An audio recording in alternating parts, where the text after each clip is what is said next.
At some point they'd have some teeth in attack and they'd come out a little bit and they'd try and threaten Spain. We just didn't see any of that. And to Kev's point, we kind of accepted that in the first half. At the beginning of the second half, they just never played at all, Kev. They just got stuck right in their own half. There was never a moment where they looked threatening at all. And yes, when the red card comes, they probably have to defend and go for penalties at that point. But it was so disappointing through that second half, just not even trying to change the game in any way to try and play it a little bit further up, even go long, go down the channels. I don't know, do something different that destabilises Spain. We didn't see any of it. Yeah, no shots in 90 minutes, Stevie, of any sort. So that says it all. And I know I hate XG, Kev, but this one, Argentina's XG until the 117th minute was 0.00. Oh, it says it all. That's not good, is it? No, it isn't good. It isn't good. And the chance that Simeone had late on, I felt as though he should have done better with it. But aside of that, they offered nothing from an attacking outlet at all. From an attacking point of view, they didn't even show any guts and determination really to go beyond Spain, like you're saying there, Stevie. Very, very disappointing watching Argentina actually playing like that, because as we've seen throughout the tournament, when they've been under pressure at times, in various stages, certainly through the knockout stages, they've found ways to have 10-minute spells in games to go and win a game or go and do some magic. And Messi wasn't in the game, so off the back of that, several of the players, no Lautaro Martinez coming onto the pitch, Julian Alvarez very poor as well. So where were the attacking players really from Argentina? They were non-existent really. Yeah, maybe a little bit less of what Argentina was doing and more of Spain, because Argentina looked tired, you know. They couldn't really make anything happen in the final third, and I think Spain really realized that, and they kind of capitalized on what they had and really just put them under pressure, as we said, you know, on them every moment of the ball when they didn't have the ball and just possessing the ball, which makes it very hard for Argentina. 2010 FIFA World Cup winner with Spain. Let's take you back to Peter Drury and Alan Smith to describe the proceedings here. And he brings with him the trophy, which it is all about. He is one of their forefathers. He is one of their legends and always will be. He had his moment, he had his turn. And now he is thrilled to afford such moments to his young compatriots.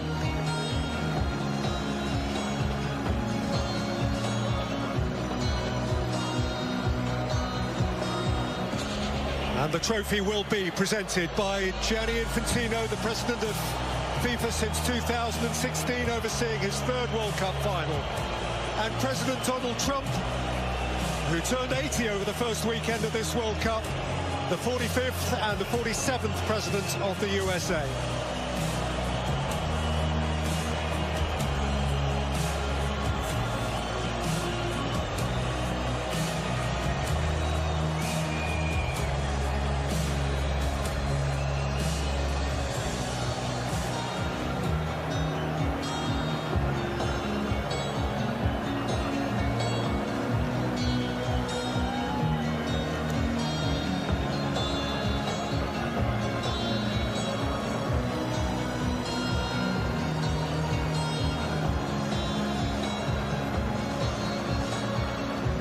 This has certainly been a very close alliance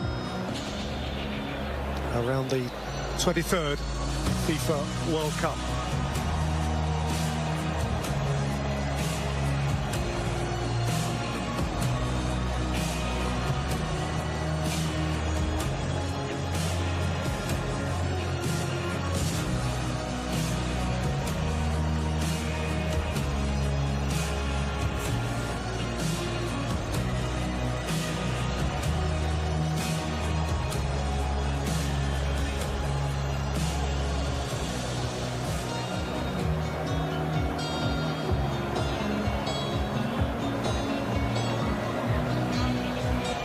FIFA will now present commemorative medals to the match officials for today's FIFA World Cup 2026 final.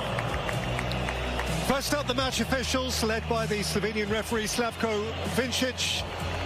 And of them, it is delightful to be able to report that they were not central figures It wasn't necessarily an easy game to officiate, but they have overseen that smoothly, Alan. No, you're right in saying that it wasn't an easy game at times. It got niggly, a bit of simulation. There was some aggression down there, but he's an experienced ref, and him and his officials did really well. And indeed, much of the refereeing over the course of the whole event has drawn compliments. Very, very proud day for a 46-year-old from Maribor who has reached the peak of his chosen profession.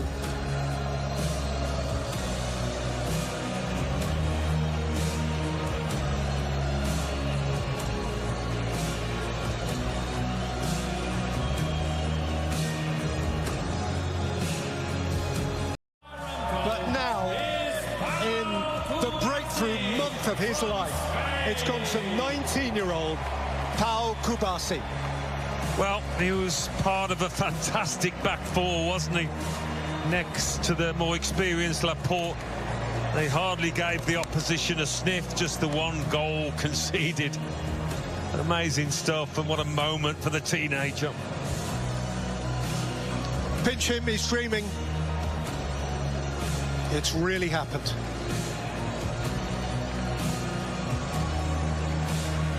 And so much lies ahead of him. So much lies ahead of him. He's only just begun. The winner of the Adidas Golden Glove is Unai Simon from Spain. How could the Golden Glove go to anyone but the goalkeeper who conceded just once in the entire competition? Unai Simon. This award was first handed over, actually, at USA 94 to Belgium's Michel Prudhomme. Since then, Barthez, Kahn, Buffon, Casillas, Neuer, Courtois, Emi Martinez, and now Simon. Well, he didn't have to get his gloves warm today, did he? He was a bystander in this match. He was a lot busier. But Unai Simon, I think he would have expected to have had a bit more to do than he did, but I don't suppose he mattered. He minded one bit.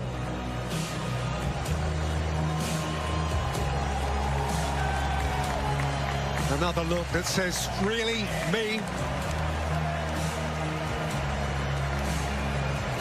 One goal conceded. The winner of the Adidas Golden Ball and the player of the tournament is Rodri from Spain. And the player of the tournament is the Spanish captain, simply regal in his position. A leader in his comportment, a leader in his style of play.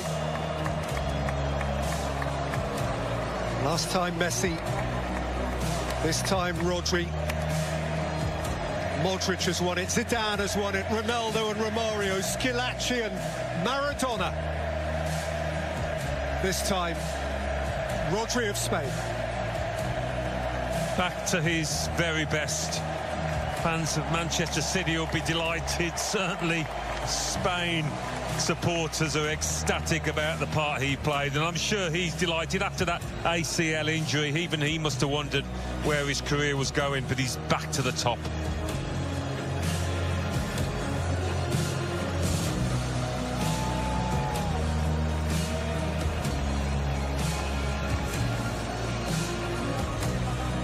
The three happiest Spaniards on the planet.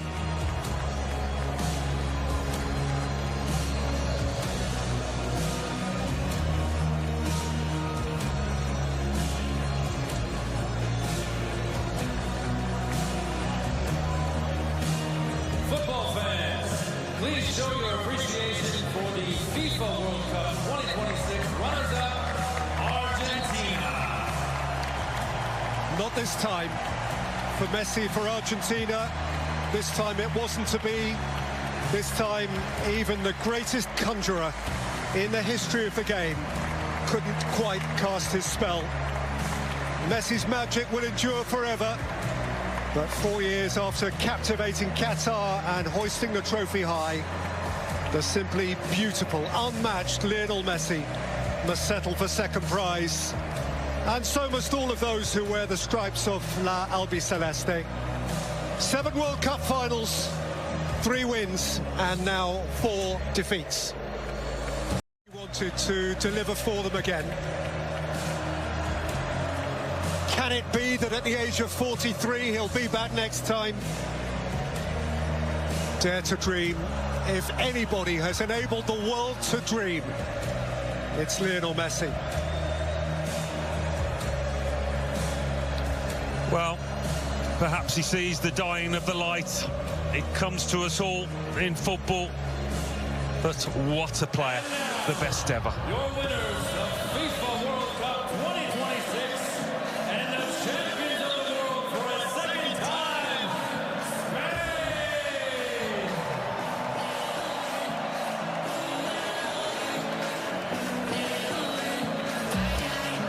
And so, it is Spain's time. 2 summers ago, they danced in Berlin, crowned champions of Europe again. And now, once more, Spain are elevated from continental to global glory.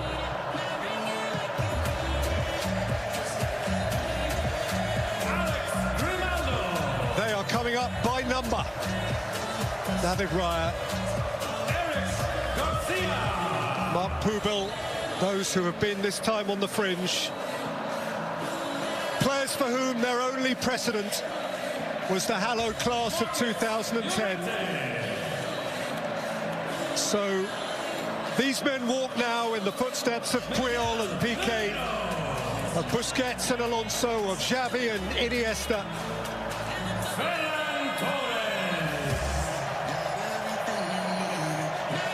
And there is the man who won it. He is famed now. His name is golden forever and a day.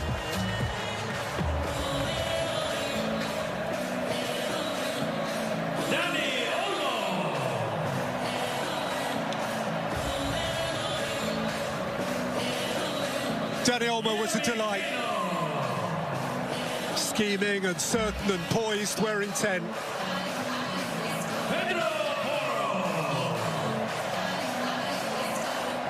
And Jeremy Pino, next up Pedro Porro, who was the most thrilling of thrusting fullbacks for Spain, and bore it, Alan, with such class.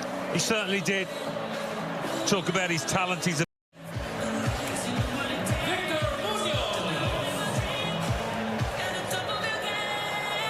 Cucurella, a royal at Real Madrid when the new domestic season starts.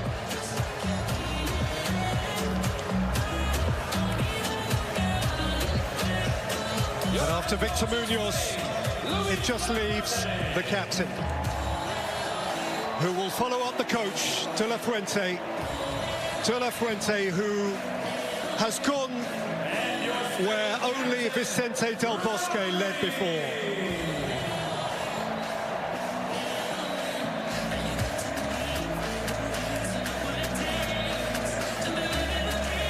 What a poised, distinguished individual. What a coach, what a teacher of young men.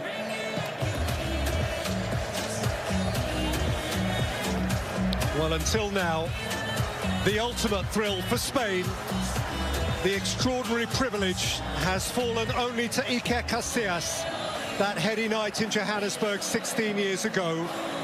And now Rodri steps forward to live that same dream. The embodiment of Spain's certainty, their poise, their class. Rodri will reach for the gleaming trophy.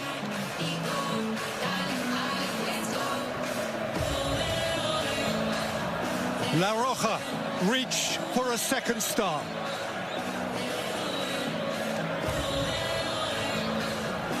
And it will be brought to them.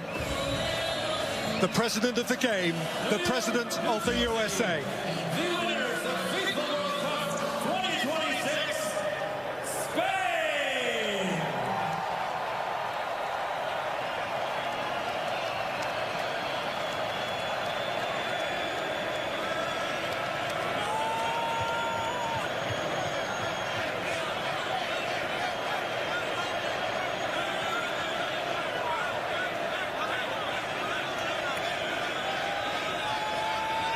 In 2026, the champions of the world are Spain!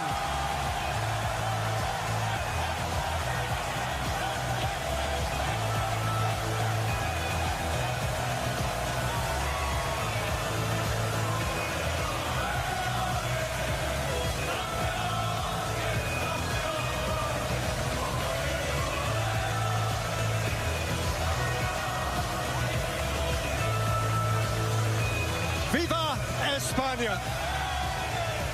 The best team has won it. And the best player the world has ever known leaves in tears. This time the party belongs to someone else.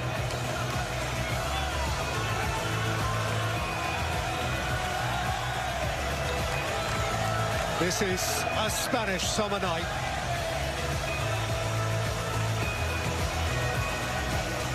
He bows his head and departs.